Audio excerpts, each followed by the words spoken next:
Good morning. Happy Friday. Happy Friday. We still got snow out here. How about y'all? We still got snow. So one thing I'm gonna do, I'm gonna go to Sam's Club and get some lights. I've been wanting the icicle lights, and my daughter want us to put them up here. This isn't too high, so we potentially could do that. But I'm gonna get them to go around this big banister of ours, so when we ride up, it is not dark. It is not dark. It is not dark. They're like 22 or 25 a box, so I'm gonna get some. So I just wanted to share that. Hope y'all have an amazing Friday. All right, let's get to work. What this scripture taught me, what I hope you grab out of it today, is that instead of doing all these other things, being jealous and envious and greedy and angry about what I don't have and disliking people that have what I want, I can choose another option. I can ask God for what I want and then trust Him to give it to me if it's right, at the right time, in the right way. Now, boy, does that take a lot of pressure off of me. See, how many of you want to really enter the rest of God? You're tired of being upset about something all the time. Well, you know, this is one of the main reasons why we're upset all the time, because we want stuff, we can't make it happen. Or we've got stuff that we don't want, and we can't get it to go away. You have not because you ask not. You can ask God for anything you want. And sometimes we don't ask God for enough. God's never going to get mad at you for asking. I always say the worst thing that can happen is He won't give it to me. But you can ask God for anything, and that's so much better than trying to make things happen yourself. Now, many times when I ask God for something, He will show me something that He wants me to do. But then it's still God that's in charge. I'm not just doing my thing, asking Him to bless it.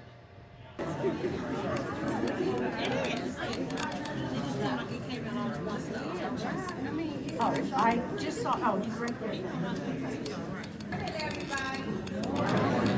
It was a quiet moment, so I figured I'd just jump on.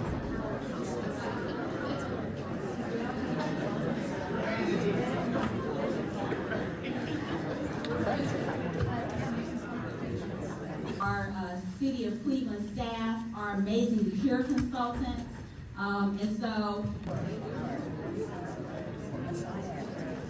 with you, because you all have been contributing in all of our meetings to this conversation to really focus in on how we might come up with a blueprint to help us increase safety and reduce violence in our neighborhoods. And so that's what today's conversation is all about. Right? We all deserve to be able to walk, live, work in our communities without being worried about being shot, assaulted, right, or harmed in any way. And we also deserve to show up in community in our own bodies, our homes, and to live out joyously. That's important, right? And everybody in our community deserves that.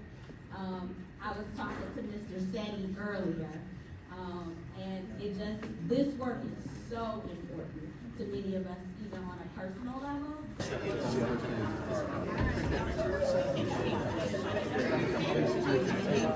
Give us an overall goal, a North Star, if you will, for where we have to go. So I just wanted to briefly put this up to remind everyone what our focus is.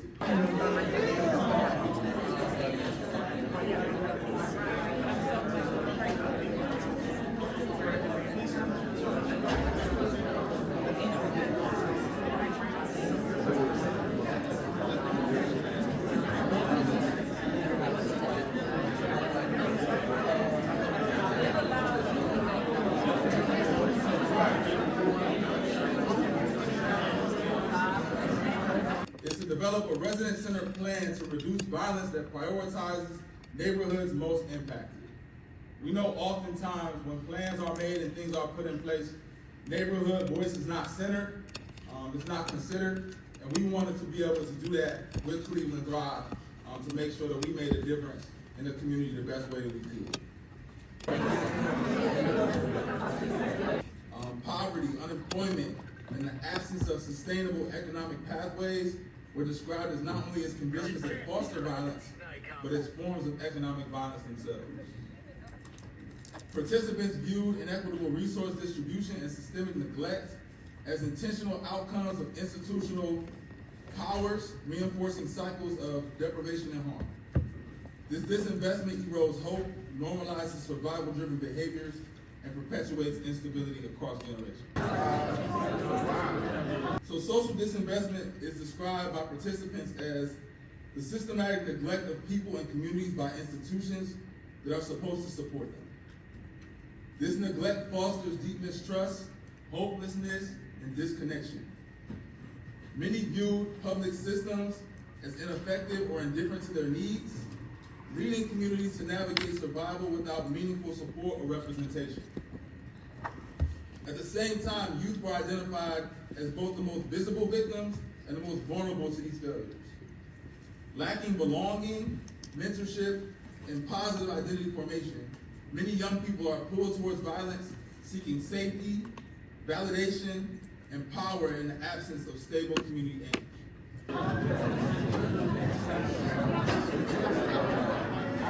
Some example recommendations. Expand and sustain the neighborhood safety fund. Possibly you heard these are quotes from the community residents. Participants consistently identify unresolved trauma as a core driver of violence in their communities. Many describe violence not only as a physical act, but as the outward expression of deep emotional, psychological, and intergenerational wounds. Experiences of loss, abuse, neglect, and systemic oppression often begin in childhood and remain unhealed, shaping how individuals respond to conflict, stress, and relationships. Without access to trauma-informed care, these wounds manifest as anger, hopelessness, or aggression. They reinforce cycles of harm that ripple through families and neighborhoods.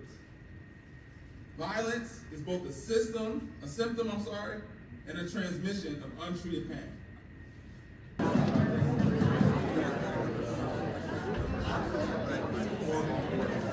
Has experienced some level of trauma that's deeply impacted how they respond to situations, how they build relationships, right? How they move and act when different situations occur. Trauma is something that changes everything about your life. Traumatic events change everything of how you digest and respond to the world. So this is something that we shouldn't glaze over when we see these quotes that are on the screen. These are things that we need to have a deep connection with and understand that the traumatic things that we have in our lives and the pain that we feel, constant things that we have to overcome to move through this world, they're as deep as they are for us, for somebody else. And I really want us to hone in and understand that, because I think that we just push past this too much, in my opinion. Systems crisis and healing training for all frontline service providers, resident leaders, and neighborhood serving professionals to build their capacity for addressing trauma and unmet needs.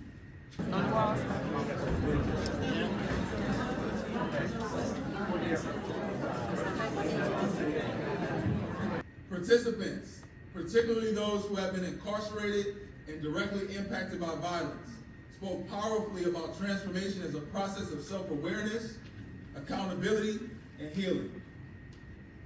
They described journeys from causing harm to becoming mentors, advocates, and leaders in their communities. For many, transformation began with a self-reflection and continued with opportunities for education, forgiveness, and service. Healing was seen as both a personal and collective work. It involves addressing internal wounds, repairing relationships, and building community trust, including street outreach groups, trusted community leaders, to mediate conflict and prevent retaliatory violence. They